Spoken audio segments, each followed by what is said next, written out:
All right, example 3, find the perimeter of the rhombus, and it says all four sides are equal if the diagonals are 18 and 24.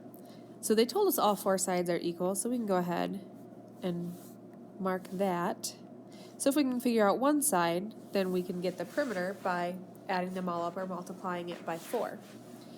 Another thing you want to remember about a rhombus are some things about the diagonals. One thing, where the diagonals intersect, they intersect at midpoint. So, for example, if these are the diagonals of a rhombus, that's kind of an ugly rhombus, this side of the diagonal is congruent to this side, and this side of the diagonal is congruent to this side. The other thing that happens in a rhombus is where your diagonals intersect, they form right angles.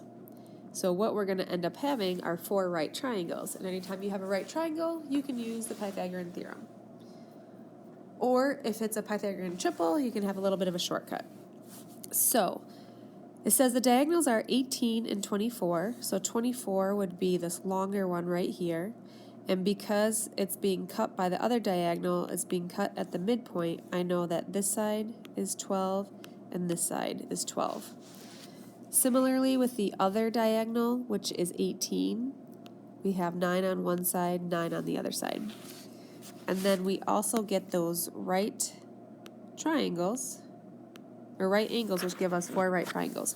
So basically, these 4 right triangles are all the same size, just kind of flipped and rotated from each other. They each have a leg of 9 and 12. 9 and 12, 9 and 12, 9 and 12. So if we just take one of them out, let's say I just rewrite this bottom one right here, something like that. There's your right angle. You got 9, you got 12.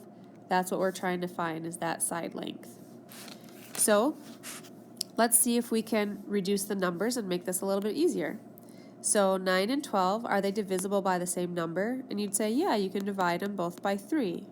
So if you're dividing by 3, 12 divided by 3 is 4. 9 divided by 3 is 3. And those are both the legs, and that makes us think that this is a 3, 4, 5 Pythagorean triple. So if it is a Pythagorean triple, you do not need to do the Pythagorean theorem. You can just make this a little bit easier for yourself. So the reduced numbers, I'll go ahead and write them in. The reduced numbers is a 3, a 4, and a 5.